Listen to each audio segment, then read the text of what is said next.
Hello दोस्तों, आपका इस नवोदय चैनल में स्वागत है। मैं नीतीश कुमार, आपका दोस्त, आपका गाइड। आज शिक्षक दिवस है दोस्तों। आज ये शिक्षक दिवस की आप लोगों को ढेर सारी शुभकामनाएं शिक्षक दिवस की।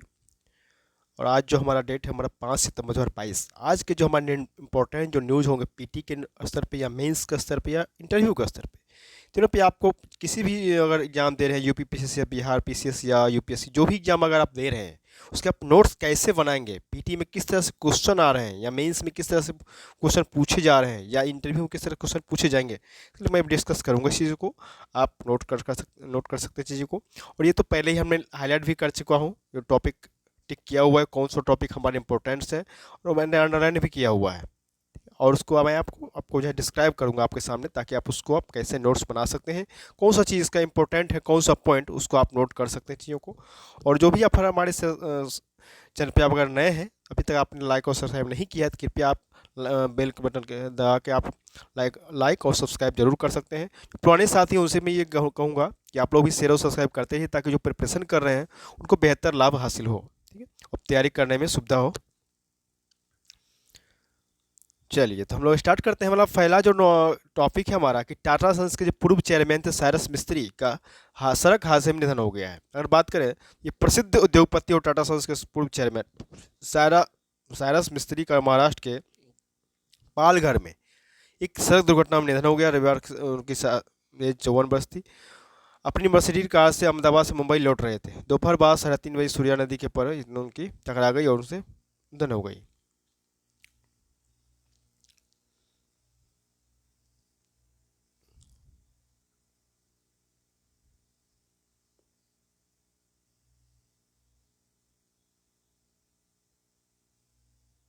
कुछ यहाँ पे कुछ क्वेश्चंस करे जा रहे हैं कि आमतौर पर अगर बड़े उद्योगपति लंबी यात्रा के विमान का उपयोग करते हैं, मिस्त्री ने अहमदाबाद से मुंबई की यात्रा कार से करने का क्यों फैसला किया?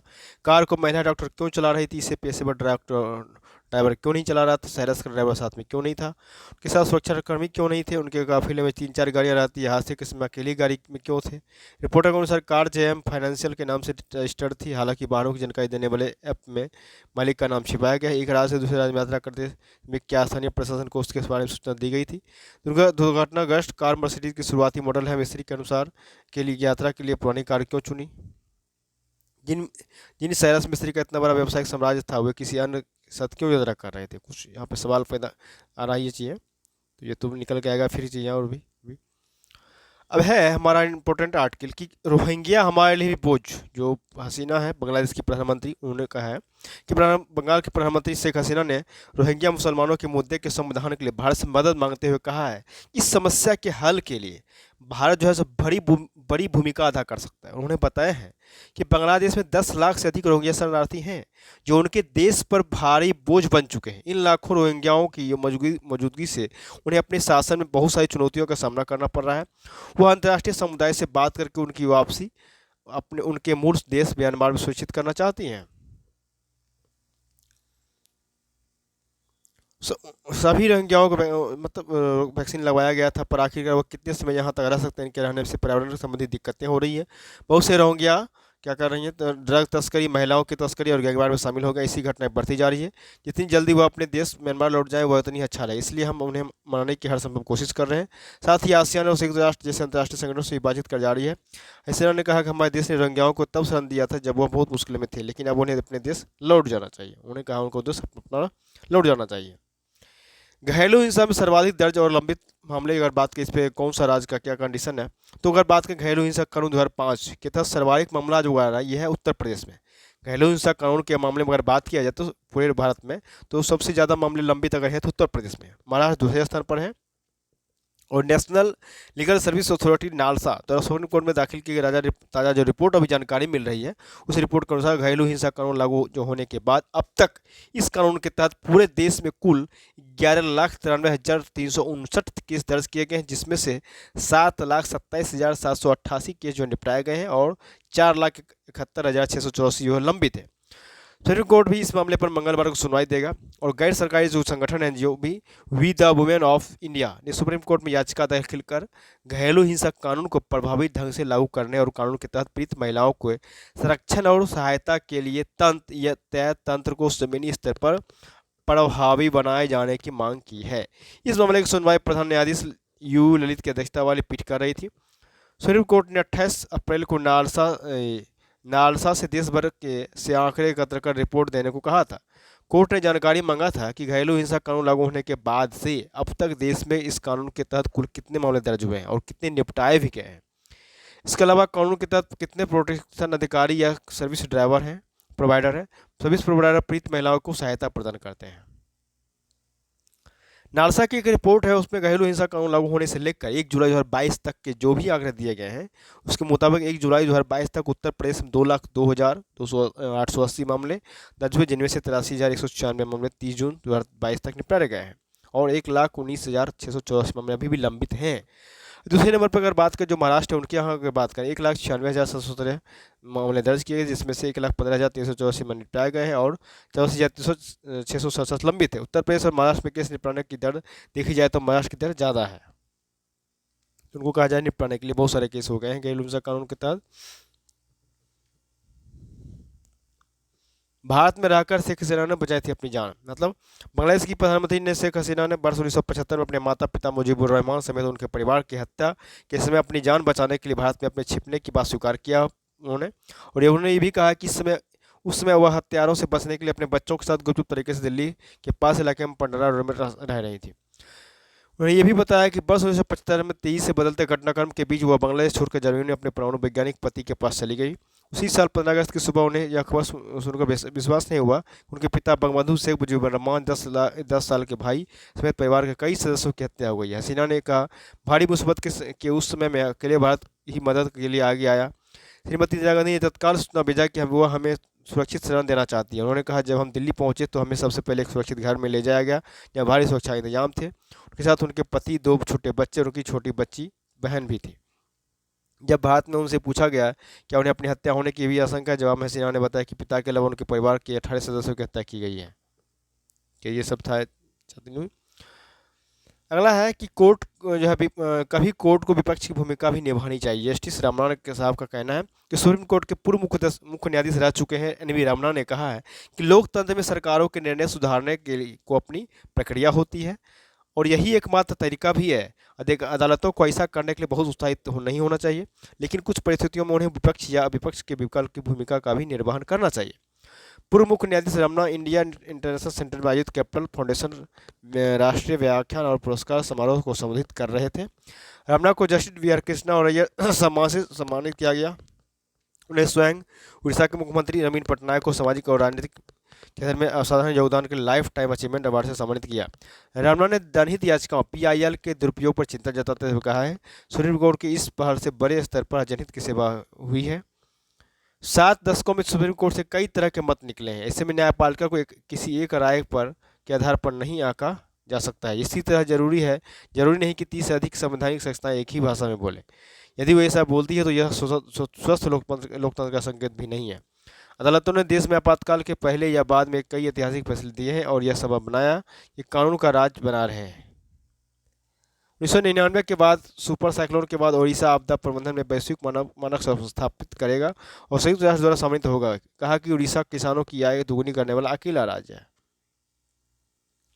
अब है हमारे समुद्री हित प्रशांत महासागर से भी जुड़े हुए जयशंकर, जो हमारे विदेश मंत्री जयशंकर ने कहा है कि उन्होंने ये भी कहा है कि जब हम भारत के समुद्री हितों की बात करते हैं तो हमारा नजरिया केवल हिंद महासागर तक सीमित नहीं है। हम प्रशांत महासागर क्षेत्र की भी बात कर रहे होते हैं। हमसे जो भी रणनीति बनाते हैं वह हिंद प्रशांत महासागर क्षेत्र को ध्यान में रखते हुए बनाते हैं। इस क्षेत्र को केंद्र में रखकर पूरी दुनिया क्या करती है, पूरी रणनीति तैयार कर रहे हैं, यह कहना है उनका। अपनी पुस्तक एक किताब है उनका, अपनी पुस्तक in the India wave studies for in uncertain world के गुजराती में अनुवाद का विमोचन समारोह में जयशंकर ने कहा कि दुनिया के 5वीं सबसे बड़ी अर्थव्यवस्था वाले देश के रूप में भारत का आत्मविश्वास प्रदर्शित करना है। अमेरिका के साथ मिलकर चीन का इंतजाम करते हुए, यूरोप से लाभ लेते हुए और रूस को आश्वस्त करते हुए, जापान के साथ लाते हुए भारत को कार्य करना है। और क्या करना है, तो सबका साथ और सबका विकास, यही भारत की विदेश नीति है। इसलिए जब हम समुद्री हितों की बात करते हैं तो वह कई समुद्रों की बात होती है। यह हमारे सोच की बड़ी सीमाओं का प्रतीक है। उन्होंने कहा कि हमारा 50 हमारा 50% से ज़्यादा व्यापार पूर्वी की ओर होता है। यह माल प्रशांत महासागर के जरिए होता है। ऐसे में हमारा उसके विषय में सोचना स्वाभाविक है। यह हिंद महासागर यह हिंद महासागर से मिला हुआ समुद्री क्षेत्र है। हमारे हितों का दायरा बढ़ रहा है, इसलिए हमें सोच का भी दायरा बढ़ाना होगा। दुनिया की पाँचवीं अर्थव्यवस्था देश बन गए, हमें सोच बदलनी होगी। उन्होंने ये भी कहा कि दुनिया के पाँचवीं अर्थव्यवस्था वाले देश बन गए हम लोग, और तब हमें अब जो है सोच बदलना होगा। अगला जो हमारा न्यूज है कि ये हमारा रूस और भारत चीन में सहयोग की असाधारण क्षमता। अगर बात करें, भारत में रूसी राजदूत डेनिल अलीपेव ने कहा है कि रूस भारत चीन त्रिपक्षीय ढांचे में सहयोग की असाधारण क्षमता है। रूस अब भारत और चीन की सकारात्मक वार्ता को प्रोत्साहित करने में सहयोगात्मक साबित हो सकता है। रूस और भारत यह सुनिश्चित करने के लिए पूरी तरह से प्रतिबद्ध है कि दोनों रणनीतिक साझेदारों के बीच रक्षा सहयोग यूक्रेन संकट से बाधित न हो और नकारात्मक संकट से बाधित न हो, और नकारात्मक बाहरी कारकों से पैदा हुई बाधाओं को प्रभावी ढंग से कम किया जा सके। S-400 मिसाइल प्रणाली की आपूर्ति के बारे में अलीपोव ने कहा कि यह निर्धारित कार्यक्रम के अनुसार सुचारू रूप से आगे बढ़ रहा है। राजदूत ने यह भी कहा कि RIC क्षेत्र में आपसी समझ, विश्वास और स्थिरता को बढ़ाने में सहायक है, और यह देश या सदस्यों देशों के बीच सहयोग और समन्वय बढ़ाने में अधिक योगदान कर सकता है। उन्होंने ये भी कहा कि इस प्रकार रूस के लिए यह प्राथमिकता वाला प्रारूप है। उन्होंने ये भी कहा, जिसके बारे में कहा, उनका मानना है कि यह भारत और चीन के बीच सकारात्मक संवाद को प्रोत्साहित करने में सहायक हो सकता है। उनका रुख निश्चित तौर पर कुछ अन्य शक्तियों की नीति से अलग है, जो जानबूझकर भारत और चीन के बीच असहमति का दुरुपयोग अपने भू राजनीतिक खेल के लिए कर रहे हैं। उन्होंने ये भी कहा कि हम भी अपने दिमाग में रख रहे हैं कि अमेरिका विशेष और दूषित नीति के लिए इस शब्दावली का इस्तेमाल कर रहा है, जिसने यूक्रेन संकट बढ़ाने से पहले खुले तौर पर रूस को खतरा करार दिया था। उन्होंने कहा कि रूस ही नहीं, अमेरिका बहुपक्षीय प्रारूप को रोकने और अन्य देशों को संघर्ष में धकेलने के लिए ऐसी नीति को प्रोत्साहित कर रहा है। अलीपेव ने कहा, इस संदर्भ में हम भारत के रुख की प्रशंसा करते हैं, जिसने विभाजनकारी बयान में शामिल होने से इनकार कर दिया था। रक्षा क्षेत्र में सहयोग निर्बाध रूप से जारी रहे। अलीपेव ने कहा कि रक्षा क्षेत्र में सहयोग रूस और भारत के लिए बीच रणनीतिक साझेदारी के प्रमुख स्तंभों में से एक है। हमारे दोनों देश यह सुनिश्चित करने के लिए बहुत प्रेरित हैं यह सहयोग निर्बाध रूप से जारी रहे। रूस और भारत को सैन्य साजो सामान की समग्र आपूर्ति को लेकर अलीपोव ने कहा कि अगर आपूर्ति और धनराशि के भुगतान में कुछ देरी होती है तो वे महत्वपूर्ण नहीं होगी। इस साल रूस और भारत के बीच वार्षिक शिखर सम्मेलन के बारे में पूछे जाने पर अलीपोव ने कोई सीधा जवाब नहीं दिया। उन्होंने ये कहा कि हमारे नेताओं के बीच व्यक्तिगत समझ है, वे नियमित संवाद करते रहे हैं और अपनी आपसी समझ रखते हैं। इस साल दोनों नेताओं ने फोन पर 4 बार बात किया है। वैश्विक अंतरिक्ष के बारे में चर्चा करें तो वैश्विक अंतरिक्ष अर्थव्यवस्था विश्व की 8% की हिस्सेदारी संभव है। मतलब वैश्विक अंतरिक्ष अर्थव्यवस्था में भारत की हिस्सेदारी अभी लगभग 2% है, लेकिन वह 8% की हिस्सेदारी हासिल कर सकता है। ऐसा इसरो की साझेदारी में काम कर रहे हैं। निजी क्षेत्र की कार्य मेहनत से संभव हो सकता है। एक अधिकारी ने कहा है कि नई अंतरिक्ष नीति जो है जल्द घोषित होगी। इससे निजी क्षेत्रों के समक्ष आने वाली बाधाएं दूर हो जाएगी। इसके बाद वे भी क्या उपग्रह निर्माण, ट्रांसपोंडर को पट्टे पर देने सहित प्रक्षेपण यान के निर्माण जैसी तमाम संभावनाओं को टटोल सकेंगे। अंतरिक्ष नीति का मुख्य उद्देश्य यह है कि निजी क्षेत्र को अंतरिक्ष क्षेत्र में बड़ी भूमिका निभाने के लिए प्रेरित करना होता है। हमारे पास लगभग 100 स्टार्टअप हैं। इनमें से 2/3 की स्थापना गत 2 से 3 वर्षों में हुआ है। और भारत विश्व के लिए उपग्रह विनिर्माण केंद्र भारत क्या कर रहा है तो विश्व के लिए उपग्रह विनिर्माण केंद्र और छोटे उपग्रह प्रक्षेपण यान से लेकर भू स्थित उपग्रह प्रक्षेपण यान GSLV तक के लिए प्रक्षेपण स्थल बन सकता है। गोयनका ने कहा है कि अमेरिका में भी अंतरिक्ष उद्योग के नासा से निजी क्षेत्र की ओर बढ़ने में काफ़ी समय लगा है। भारत अगले 10 से 15 साल में अमेरिका की मौजूदा स्थिति तक पहुंचाने में को उम्मीद कर सकता है। अगला टॉपिक हमारा है कि तबाही और आर्थिक नुकसान के बाद भी बाढ़ प्रबंधन में अधिकांश राज्य फिसड्डी रहा है। मतलब भारी वर्षा और बाढ़ से हो रही तबाही से राज्य जो है सबक न लेते हुए इसके प्रबंधन में फिसड्डी साबित हो रहे हैं। हैरत की बात यह, अगर बात करें, केवल 3 राज्य और एक केंद्रशासित प्रदेश ने ही इस दिशा में कदम उठाते हुए बाढ़ प्रभावित क्षेत्रों का वर्गीकरण कर इससे निपटने के लिए अभी तक कानून बना पाए हैं। इसका उद्देश्य है कि बाढ़ से होने वाले नुकसान को कम करना है। विशेषज्ञों ने जलवायु परिवर्तन के कारण लगातार आने वाली बाढ़ की विभीषिका से बचने के लिए देश में बाढ़ प्रबंधन से संबंधित कानून बनाने के लिए आग्रह किया है, जिसमें सर्वाधिक जिम्मेदारी राज्य सरकारों की होगी। कानून के तहत बाढ़ के खतरे वाले क्षेत्रों को विभिन्न जोन में विभाजित कर ऐसा प्रबंधन करना उचित है जिससे बाढ़ आने पर नुकसान को कम किया जा सके। मुख्यमंत्री की अध्यक्षता में एक बाढ़ क्षेत्र प्राधिकरण के गठन का भी प्रावधान है। यह प्रकरण बाढ़ क्षेत्र वाले क्षेत्रों को अतिक्रमण मुक्त रखने के लिए सीमांकन के साथ ही अन्य उपायों को सुनिश्चित करेगा। एक वरिष्ठ अधिकारी के अनुसार अब तक केवल 3 राज्यों और एक केंद्र शासित प्रदेश ने ही कानून लागू किए, इनमें मणिपुर, राजस्थान, उत्तराखंड और जम्मू कश्मीर शामिल है। लेकिन वहाँ भी बाढ़ग्रस्त क्षेत्रों का परिसीमन और सीमांकन नहीं किया जाना शेष है। इन राज्यों ने अभी तक नहीं किया है पहल। बाढ़ प्रभावित प्रमुख राज्यों में उत्तर प्रदेश, बिहार, बंगाल, असम, ओडिशा ने अब तक इस दिशा में कानून बनाने की पहल नहीं किया है। अधिकारी ने यह भी कहा कि हमने राज्यों से बाढ़ग्रस्त क्षेत्रों में निर्माण कम करने और यह सुनिश्चित करने को कहा है कि अगर कोई अतिक्रमण न हो। पिछले साल जल शक्ति मंत्रालय ने संसद में बताया था कि 21 के दौरान चक्रवाती तूफान, भारी बारिश, बाढ़ और भूस्खलन से करीब 2000 लोगों की जान चली गई थी।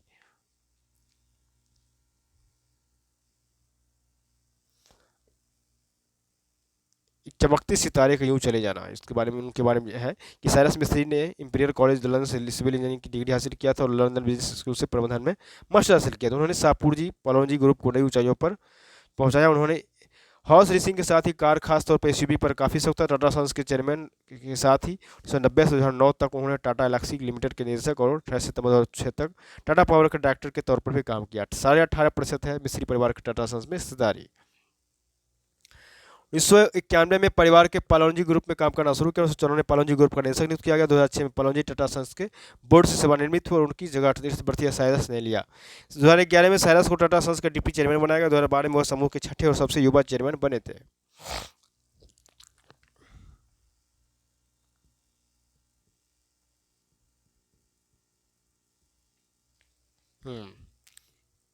मेरा जो गृह मंत्री का कहना है, जेल के लिए उन्होंने स्टेटमेंट दिया है कि समाज में जेलों को जिस नज़रिए से देखा जाता है उसे बदलने की ज़रूरत है। जेल में बंद हर व्यक्ति स्वभाव से अपराधी नहीं होता। कभी कभी ऐसी परिस्थितियां होती हैं जो उसके लिए मजबूर कर देती है। उन्हें भी कहा हाँ, तो इसको आगे चलेंगे चाहिए।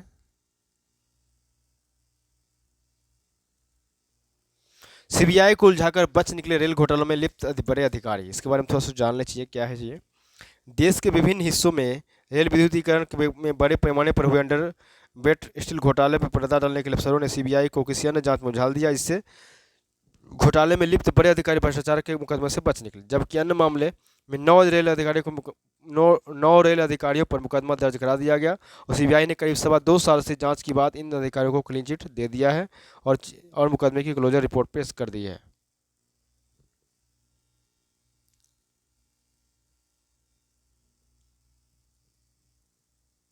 चलिए अब मिलेंगे अगली जाति पिछड़ी लोग। बहुत ही इंपॉर्टेंट टॉपिक है ये हमारा, इसको क्लियर करना बहुत जरूरी है। इस बारे में समझेंगे हम कि आर्थिक आधार पर आरक्षण आवश्यक है, मतलब सामाजिक न्याय की स्थापना करने के लिए आरक्षण एक प्रयोग है। संविधान ने अनुसूचित जाति और अनुसूचित जनजाति के लिए लोकसभा और विधानसभा में 10 वर्ष के लिए आरक्षण की व्यवस्था किया था, जिसे हमेशा अगले 10 वर्ष के लिए बढ़ा दिया गया जाता है। नौकरियों और शिक्षण संस्थाओं में भी शुरुआत से ही आरक्षण लिया गया है। 1991 में 1991 बीपी सिंह सरकार ने मंडल आयोग प्रतिवेदन के आधार पर पिछड़ा आयोग के लिए नौकरियों और शिक्षण संस्थाओं में 70% आरक्षण की व्यवस्था किया था। मनमोहन सिंह सरकार ने 2006 में मेजर सिन्हा आयोग का गठन किया था, जिसे सामान्य वर्ग में आर्थिक पिछड़ेपन का अध्ययन करने का दायित्व सौंपा गया था। इसी को आधार बना मोदी सरकार ने 2019 में संविधान 130 में संविधान संशोधन द्वारा सामान्य वर्ग के गरीबों को 10% आरक्षण देने का प्रदान किया, जिसे सर्वोच्च न्यायालय में चुनौती दी गई है। सर्वोच्च न्यायालय के समक्ष विचारार्थ कई मामला मुद्दा है कि एक अगर बात करें क्या आर्थिक आधार पर आरक्षण संवैधानिक है, क्या आर्थिक आधार पर दिया गया आरक्षण निरासानी मुकदमे 1999 में आरक्षण की रहित अधिकतम सीमा 50% का उल्लंघन करता है, क्या 50% आरक्षण संविधान के मूल ढांचे का हिस्सा है। इनसे इतर कुछ अगर इस बात के कुछ क्वेश्चन ऐसा भी है कि जिनका उत्तर न्यायपालिका के नहीं समाज को देना होगा। क्या हम संतुष्ट हैं कि सामाजिक न्याय की स्थापना के लिए आरक्षण अनिवार्य और अपरिहार्य है। क्या आरक्षण से वर्तमान व्यवस्थाएं पिछले 7 दशक में सामाजिक न्याय की स्थापना कर चुकी है। क्या समाज के गरीब तबके को उसका लाभ मिल सका है। क्या दलितों और पिछड़ों में अभिजन वर्ग प्रकट हो गया है। पिछले 75 वर्ष की अगर बात करें तो उसमें सामाजिक स्तर पर बहुत कुछ बदला है। दलित और पिछड़ा वर्ग के असंख्य सदस्य जो है उच्च पदों पर आसीन, आर्थिक संपन्नता सहित समाज में प्रतिष्ठा से रह रहे हैं। वहीं गरीब वर्ग भी हैं, जिनमें समान, पिछड़ा, दलित, मुस्लिम सभी तबके के लोग आते हैं। दलितों और अन्य पिछड़े वर्ग के गरीबों को यह कहकर उपेक्षा नहीं किया जा सकता है कि उनको तो जातिगत आरक्षण प्राप्त है। प्रश्न यह है कि क्या आरक्षण प्राप्त होने के बावजूद क्या उनको क्या वाकई उसका लाभ मिल पा रहा है। काका कालेलकर जो आयोग था उन्होंने जातियों को सामाजिक और शैक्षणिक पिछड़ेपन का आधार बनाया था उन्होंने, लेकिन आर्थिक को भी एक संबंध कारक के रूप में मान्यता दी गई थी। आज जब जाति से अधिक आर्थिक पहलू महत्वपूर्ण हो गया, तब आवश्यकता इस बात की है कि सामाजिक शैक्षणिक पिछड़ेपन को आर्थिक स्थिति से जोड़ा जाए। सरकारी आंकड़ों के अनुसार देश में 21.95% लोग गरीबी रेखा से नीचे जी रहे हैं और गरीब क्षेत्रों में यह प्रतिशत ज़्यादा है। संविधान की मंशा कदापि नहीं हो सकता है कि किसी भी गरीब को इस आधार पर उपेक्षा कर दी जाए कि वह किसी जाति विशेष में जन्मा हो। हाँ, यह सुनिश्चित करना आवश्यक है कि गरीबों को आधार बना समर्थ और धनी लोग आरक्षण का लाभ न ले सकें। आज आर्थिक सुरक्षा प्राथमिकता है, अतः समाज, राजनीतिक दलों और संसद को आगे आकर शारीरिक शैक्षणिक पिछड़ेपन को केवल जाति के आधार पर नहीं वरन आर्थिक आधार पर भी परिभाषित करना चाहिए, जिसे संविधान के अनुच्छेद 15(4) और 16(4) के अंतर्गत सामाजिक और शैक्षणिक आधार पर पिछड़ों को आरक्षण का लाभ समाज के प्रत्येक वर्ग के गरीबों को मिल सके और सच्चे अर्थों में अगर बात करें तो सामाजिक न्याय की सपना हो सके। इस बार आप पॉइंट है कि भारत ही नहीं विदेश में भी आरक्षण की पद्धति है। अमेरिका, चीन, जापान, ब्राजील जैसे देशों में भी आरक्षण है। विकसित देश अगर बात करें अमेरिका में, यहाँ भी आरक्षण को अफर्मेटिव एक्शन कहते हैं। आरक्षण की तरह से यहाँ नस्लीय रूप से भेदभाव झेलने वाले क्षेत्रों को कई जगह बराबर प्रतिनिधित्व के लिए अतिरिक्त नंबर दिए जाते हैं। वहीं की मीडिया फिल्मों में भी अश्वेत कलाकारों का आरक्षण निर्धारित है। कनाडा की अगर बात करें तो यहाँ भी समान रोजगार का प्रावधान है, जिसके तहत फायदा वहाँ के सामान्य तथा अल्पसंख्यकों को होता है। भारत से गए सिख इसके भी उदाहरण है। स्वीडन, यहाँ जनरल अफर्मेटिव एक्शन के तहत आरक्षण मिलता है। अब विकासशील की देश की अगर बात करें तो ब्राजील, यहाँ आरक्षण को वेस्टिबुलर के नाम से जाना जाता है। इस कानून के तहत ब्राजील के संघीय विश्वविद्यालय में 50% उन छात्रों को दिल्ली आरक्षित किया जाता है जो अफ्रीकी या मूल निवासी गरीब प्रभाव से हैं। हर राज्य में काले, मिश्रित नस्लीय और मूल निवासी के छात्रों के लिए आरक्षित होने वाली, ठीक है। दक्षिण अफ्रीका काले गोरे लोगों को समान रोजगार का आरक्षण है। अफ्रीका की क्रिकेट टीम में आरक्षण लागू किया गया है। इसके तहत हमारे राष्ट्रीय टीम में गोरे खिलाड़ियों की संख्या 5 से अधिक नहीं होनी चाहिए। मलेशिया की अगर बात करें, मलेशिया में 60% लोग भूमिपुत्र हैं, मतलब 23% चीनी मूल के हैं और 7% भारतीय मूल के, बाकी लोग अन्य नस्लों के। क्योंकि भूमिपुत्र पारंपरिक रूप से शिक्षा और व्यापार में पीछे रहते हैं और उन्हें राष्ट्रीय नीतियों के तहत सस्ते घर और सरकारी नौकरियों में प्राथमिकता मिलती है।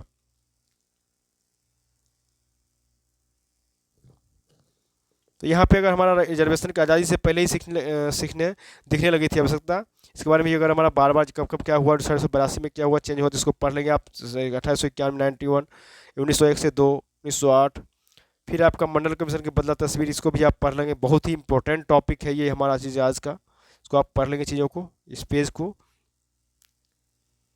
भारत के विविध विकास की अद्भुत गाथा, ये हमारे अनुराग सिंह ठाकुर का उनका ये लेख है, बहुत ही इंपॉर्टेंट, भेविया इंपॉर्टेंट है। किसी भी भारतीय के लिए यह बड़े संतोष का विषय हो कि आज़ादी का 75वीं वर्षगांठ मनाने के लिए महीना भर से भी कम समय में देश की सिर्फ दुनिया की 5वीं सबसे बड़ी अर्थव्यवस्था का सेहरा बंधा है। यह संतुष्टि तब और अधिक बढ़ जाता है जब यह उपलब्धि उस ब्रिटेन को छोड़कर मिलता है जिसने हमारे देश में लंबे समय तक शासन किया है। उन्होंने उसके बाद हमारे को स्वतंत्रता मिला, हमें स्वतंत्रता प्राप्त किया हम लोगों ने। वहीं पूरी दुनिया देख रही है कि इस समय ब्रिटेन अपनी गिरती अर्थव्यवस्था को संभालने और बढ़ती महंगाई का मुकाबला करने के लिए संघर्ष कर रहा है, जबकि भारत में स्थिति अपेक्षाकृत संतोषजनक है। भारतीय अर्थव्यवस्था को लगातार आलोचना करने के वाले अर्थशास्त्री भी इससे स्तब्ध है कि ब्रिटेन की ओर वास्तव में पश्चिम की अधिकांश चुनौतियों का पूर्वानुमान लगाने में विफल रहे। ब्लूमबर्ग, जिसने सबसे पहले भारत के ब्रिटेन को पछाड़ कर दुनिया में पांचवी सबसे बड़ी अर्थव्यवस्था बनने की खबर है, उसने उसकी व्याख्या औपनिवेशिक संदर्भ में करते हुए कहा कि एक उपनिवेशवादी ताकत को उसके पूर्ववर्ती उपनिवेशों ने ही पीछे छोड़ दिया। इसमें अगर पढ़ें तो भारत के आश्चर्यजनक आर्थिक उदय को समझने के लिए पिछले 8 वर्षों में प्रधानमंत्री मोदी की कार्यशैली को समझना होगा। उन्होंने अर्थव्यवस्था को तेजी देने के लिए नीतिगत बदलाव किया है, जबकि पिछली सरकार सीमित शैली वाले राज नियंत्रण के असर भारतीय उद्यम की क्षमता को कम करके आंकती रही। वित्त वर्ष अगर 22-23 की बात की पहली तिमाही में भारत 13.5% की वृद्धि दर से सकल घरेलू उत्पाद के मामले में 5वीं सबसे बड़ी अर्थव्यवस्था के रूप में उभरा है। वहीं क्रय शक्ति की अगर बात करें, क्रय शक्ति समानता के हिसाब से भारत का आकलन सकल घरेलू उत्पादों से अमेरिका और चीन के बाद विश्व की तीसरी सबसे बड़ी अर्थव्यवस्था के रूप में स्थापित करता है। मान यही कहते हैं कि अन्य देशों का सकल घरेलू उत्पाद या तो स्थिर रहेगा या कम होगा, किंतु भारत का सकल घरेलू उत्पाद लगातार बढ़ता रहेगा। इसका अर्थ है कि भारत अपनी बढ़त कायम रखेगा और मौजूदा कमियों को दूर करने के काम में तेजी लाएगा। आगे बात करेंगे कि बुनियादी ढांचे की परियोजनाओं पर खर्च बढ़ाया गया, मतलब अन्य देशों से अलग उन्होंने एक सतर्क और विवेकपूर्ण विकल्प चुना है। इसके तहत रोजगार पैदा करने वाले बुनियादी ढांचे की परियोजनाओं पर खर्च बढ़ाया गया है और उद्योग जगत में तेजी लाने के लिए क्या किया गया है, तो प्रोत्साहन आधारित योजनाओं को भी बढ़ावा दिया गया है। 2 लाख करोड़ रुपए की प्रोत्साहन, उसमें 2 लाख करोड़ रुपए की उत्पादन आधारित प्रोत्साहन योजना का असर दिखने लगा है। ये सभी उपाय भारत के प्रौद्योगिकी पूल का लाभ उठाने, स्टार्टअप और यूनिकॉर्न को प्रोत्साहित करने और वैश्विक स्तर पर निवेशकों एवं उद्योगों के साथ सीधे जुड़ने की सुविधा के अलावा पीएम मोदी और व्यापार के बेहद आसान प्रक्रिया, नीतिगत स्थिरता, संशोधित श्रम कानून और लोकप्रिय एवं विश्व की सबसे बड़ी डिजिटल भुगतान प्रणाली सुनिश्चित किए जाने की पृष्ठभूमि में हुए हैं। वहीं व्यापक टीकाकरण ने भी अधिक हितों को सुरक्षित किया है। पांचवी जो अर्थव्यवस्था है और सबसे तेजी से बढ़ती अर्थव्यवस्था के रूप से उभरने के दोहरे मील को पत्थर को पार करने संदेह भारत और भारतीयों के लिए बड़ी उपलब्धि माना जा रहा है। यहीं सबने पीएम मोदी को भारत का $5 ट्रिलियन की अर्थव्यवस्था बनाने के लक्ष्य की प्राप्ति की अपनी यात्रा शुरू किया है। अब यह विश्वास के साथ कहा जा सकता है भारत अगले 2 वर्षों में इस मील के पत्थर को ही पार कर जाएगा, ऐसा होता दिख रहा है। इसको पढ़ लेंगे उस बैठक की समस्या, ये आपका क्या कहते हैं, ये झारखंड के से रिलेटेड टॉपिक है।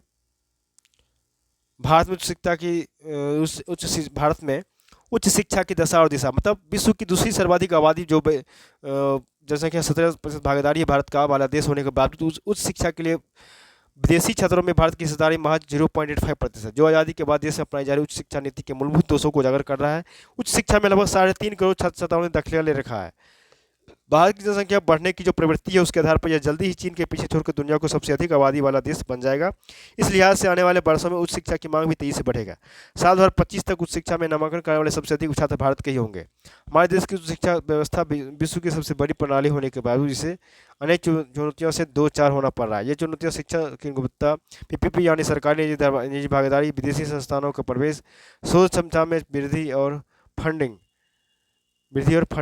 नवाचार, अंतर्राष्ट्रीय तथा वैश्विक अर्थव्यवस्था,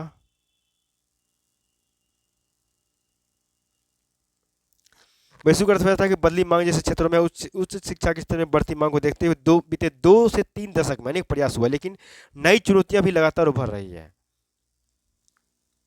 अगर बात करें तो नई जो शिक्षा नीति आई है, नई शिक्षा नीति की अगर बात करें, नई शिक्षा नीति के संदर्भ में नई शिक्षा में सुधार की दिशा में क्रांतिकारी कदम लाया गया है, जो भविष्य में भारत को एक ज्ञान आधारित जीवन समाज और वैश्विक महाशक्ति में बदलकर प्रत्येक छात्र को एक निहित अद्वितीय क्षमता को सामने लाने में सक्षम साबित होगा। और हमें ये भी याद रखना चाहिए कि अमेरिका जैसे पश्चिमी देशों की शिक्षा भी पद्धति भी अनेक कमियों से जूझ रही है। अतः हमें चाहिए कि हम अपना एक मौलिक ढांचा विकसित करें जो हमारे परिवेश को अनुकूल हो। आज भारत में युवा वर्ग की आबादी बहुत ज़्यादा है और हम जनसांख्यिकीय लाभांश की स्थिति में है। यदि हम इन्हें विश्व स्तरीय और गुणवत्तापूर्ण शिक्षा प्रदान करने में कामयाब हो गए तो बहुत जल्द हमारा देश विकसित राष्ट्र की श्रेणी में शामिल हो सकता है।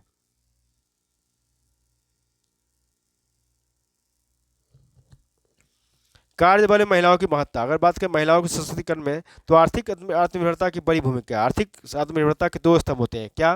तो एक होता है संपत्ति का स्वामित्व और दूसरा होता है रोजगार। जहाँ तो स्वामित्व का विषय की बात करें तो उसमें सरकारी स्तर पर उठाए जाने वाले कदम उनकी काफ़ी हद तक पूरे हो चुके हैं। बचे हुए इससे जो सामाजिक प्रगति को ज़्यादा है। उसके उलट रोजगार का विषय एक ऐसा मुद्दा है जो अर्थव्यवस्था के स्वरूप को परिवर्तन से प्रभावित होता है। रोजगार में बराबर की भागीदारी तेज आर्थिक वृद्धि और सामाजिक बराबरी सभा को एक साथ सुनिश्चित करती है। यही कारण है कि कार्यबल में महिलाओं की भागीदारी पिछले 2 दशकों से आर्थिक विमर्श में एक महत्वपूर्ण मुद्दे के तौर पर देखी जा रही है।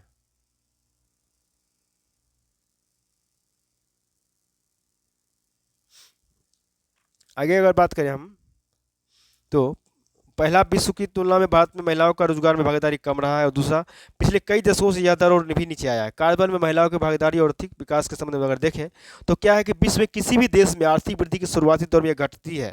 इसके 2 मुख्य कारण होता है। क्या कारण होता है कि पहला ये कारण होता है, जब परिवार की आय बढ़ती है तो बुनियादी जरूरतों की पूर्ति के लिए महिलाओं को भी कामकाज करना पड़ता है। ऐसे में यदि सामाजिक मान्यताएं महिलाओं को घरों से बाहर निकालकर काम करने को प्रोत्साहित नहीं करती है तो बहुत हद तक ये भी संभव है कि महिलाएं कार्यबल से बाहर हो जाएं। दूसरा, इस दौर में महिलाओं को शिक्षा में सकल नामांकन अनुपात के अनुपात तेजी से बढ़ता भी है। रोजगार की पलती प्रवृत्ति की अगर बात करें तो आधुनिक तकनीक रोजगार की प्रवृत्ति को बदल रहा है। गिग इकोनॉमी ने रोजगार की परिभाषा को बदल दिया, कहीं से भी कहीं भी और जितना कार्य करना चाहे उतना ही करने की आज़ादी महिलाओं को कार्यबल में भागीदारी को सकारात्मक तरीके से प्रभावित करेगी। कुछ वर्षों के लिए सही निर्णयों और अनुपालन के ने भारत को डिजिटल अर्थव्यवस्थाओं के क्षेत्र में अग्रणी देशों में खड़ा कर दिया है।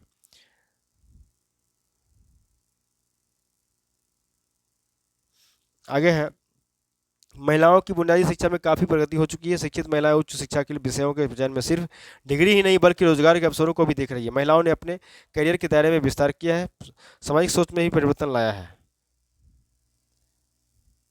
इसी प्रकार कई मसले ऐसे हैं जिसका हल श्रम मंत्रालय और इसके संस्थान व विभाग अकेले नहीं कर सकते हैं। उन्हें अन्य मंत्रालयों के विभागों और संस्थानों के साथ समन्वय करना होगा। उदाहरण के तौर पर अगर बात करें तो कौशल विकास पर प्रधानमंत्री के प्रयासों के उत्साहवर्धक परिणाम तो सामने आए हैं, परंतु जिस उच्च कौशल वाले कार्यबल की मंजिल की तरफ उन्होंने इशारा किया, यदि उसे सामने रखें तो अभी बहुत काम करने की आवश्यकता है। अभी हाल में शहरी मंत्रालय और कौशल विकास मंत्रालय निगम ने 1 लाख निर्माण मजदूरों को कौशल प्रमाणीकरण के साथ में काम करने का निर्णय लिया है। पिछले 1 साल में श्रम मंत्रालय ने इस श्रम पोर्टल से 400 अलग अलग क्षेत्रों में काम करने वाले और संगठित क्षेत्र के लगभग 28 करोड़ श्रमिक जुड़ चुके हैं। यह सराहनीय है कि श्रमिकों में रोजगार के अवसर बढ़ाने के लिए इस श्रम पोर्टल को राष्ट्रीय रोजगार सेवा और उद्यम पोर्टल से भी जोड़ा जा रहा है। इसके अलावा इन श्रमिकों के कौशल विकास के लिए भी समन्वित रूप से कार्य किया जाना चाहिए ताकि उनकी आमदनी को बढ़ाया जा सके। बहुत ही इंपॉर्टेंट आर्टिकल था। अगला हमारा है कि सरकारी कंपनियों के शेयर में भी में निवेश भी है सौदे का फायदा। मतलब सार्वजनिक क्षेत्र में कंपनियां जो है यानी यूपीएसयू पूंजी बाजार का एक महत्वपूर्ण हिस्सा है।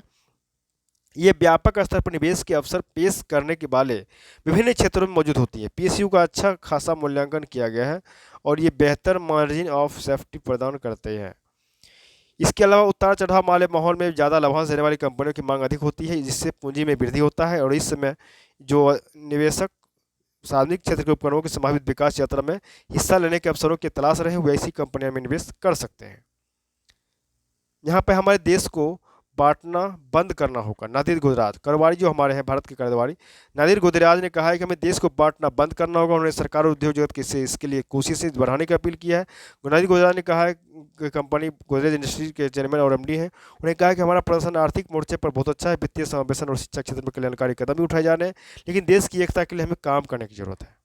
जिसकी एकता के लिए हमें काम करना पड़ेगा और आर्थिक विकास के लिए यह जरूरी है कि हमें इस पर ध्यान देना होगा। यह पूछे जाने पर कि क्या औद्योगिक जगत को भी इस पर ध्यान देना होगा, उन्होंने कहा कि बिल्कुल इंडस्ट्री को भी ज़्यादा से ज़्यादा समावेशी होने की जरूरत है। पहली तिमाही में जीडीपी वृद्धि उम्मीद से कम चिंता का सबब। आरबीआई के पूर्व गवर्नर डी सुब्बाराव ने रविवार को कहा कि चालू वित्त वर्ष की पहली तिमाही में जीडीपी वृद्धि दर उम्मीद से कम चल रही है। यह निराशा और चिंता का कारण है। उन्हें कहा कि अप्रैल जून तिमाही में उन्हें वृद्धि दर 13% से अधिक रहने का अनुमान था और उन्होंने कहा कि अर्थव्यवस्था में चालू वित्त वर्ष की पहली तिमाही 13.5% की पहली की में वृद्धि दर्ज की है, जो किसी अन्य परिस्थिति में बहुत खुशी की बात होगी। आरबीआई ने अप्रैल जून 2022 तिमाही में जीडीपी वृद्धि दर 16.2% रहने का अनुमान जताया था। वहीं समूचे वित्त वर्ष के लिए उसने 7.2% रहने का अनुमान जताया है। आगे बात करें, चीन में मंदी को भारत से होगा लाभ। मतलब क्या कि वित्त सचिव टीवी सोमनाथन ने कहा है कि चीन की अर्थव्यवस्था में सुस्ती से कई महीनों में भारतीय अर्थव्यवस्था को फायदा मिल सकता है। चीन की अर्थव्यवस्था काफ़ी बड़ी है और इसका असर उन सभी देशों पर पड़ेगा जिनके साथ चीन का व्यापार हो रहा है। भारत का भी चीन के साथ खासा व्यापार होता है। हालांकि भारत चीन से भारी मात्रा में आयात करता है और निर्यात कम करता है। चीन में सुस्ती से उन देशों पर अधिक फर्क पड़ेगा जो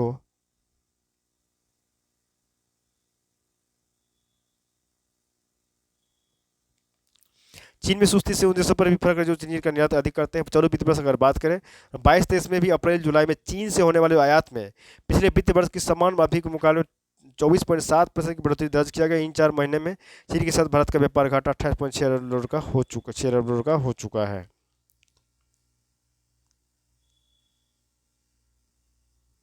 बराक ओबामा को राष्ट्रीय उद्यान सीरीज। मतलब अमेरिका के पूर्व राष्ट्रपति बराक ओबामा को नेटफ्लिक्स की documentary series over great national parks में अपनी आवाज़ देने के लिए सर्वश्रेष्ठ नरेटर का एमी अवार्ड प्रदान किया गया है। इस बात को ध्यान देंगे चाहिए। आगे बात करेंगे हम चीज़ों को, और भी कोई टॉपिक है बचे हुए हैं तो अगर मैं बात करूं तो ये ओबामा का साहब का हो गया चाहिए।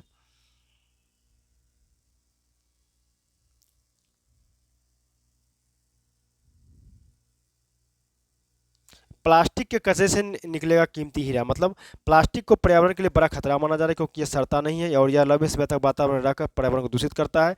विश्व में हर साल 30 करोड़ टन प्लास्टिक का उत्पादन होता है, लेकिन इसके निस्तारण की कोई स्थायी व्यवस्था नहीं है अभी तक वर्तमान में। इसलिए प्लास्टिक कचरे का प्रबंधन पूरे विश्व के लिए गंभीर एक समस्या बन चुका है। कैलिफोर्निया में SLC नेशनल एक्सेलरेटर लेबोरेटरी के शोधकर्ताओं ने इस समस्या को निजात पाने का कारगर तरीका ढूंढ निकाला है। शोधकर्ताओं ने लेजर का इस्तेमाल कर प्लास्टिक की बोतलों से कीमती हीरा बनने का तैयारी खोज लिया है। ऐसे अब प्राकृतिक हीरा बनता कैसे है? प्राकृतिक हीरा रूप से बनाए जाने वाले हीरे 3 अरब साल तक पहले पृथ्वी की सतह से 1500-200 मीटर किलोमीटर की गहराई में तीव्र गर्मी और दबाव की स्थिति में बने थे। इन स्थितियों के कारण कार्बन परमाणु क्रिस्टलीकृत होकर हीरे का रूप ले लेते हैं। इसको आप पढ़ लेंगे चीज़ों को, ठीक है। तो बाकी हम लोग का जो आज का जो डिस्कशन था मैंने उसको क्लियर कर दिया। जो हो सकता है का तो ऐसा होगा 1 से 2 आर्टिकल जो मैंने नहीं पढ़ा होगा तो आप उसको पढ़ लेंगे अगर टिक लगा होगा तो, ठीक है। आप नोट्स जरूर बनाएं पीटी का स्तर पे, मेंस का स्तर पे, जो कि आपको जिसमें पीटी या मेंस होगा उसमें आपको पता चलेगा कि मैंने ये नोट किया था वो हमारे एग्जाम में आए। तो ये नोट करना बहुत ही बेहतर जरूरी होगा।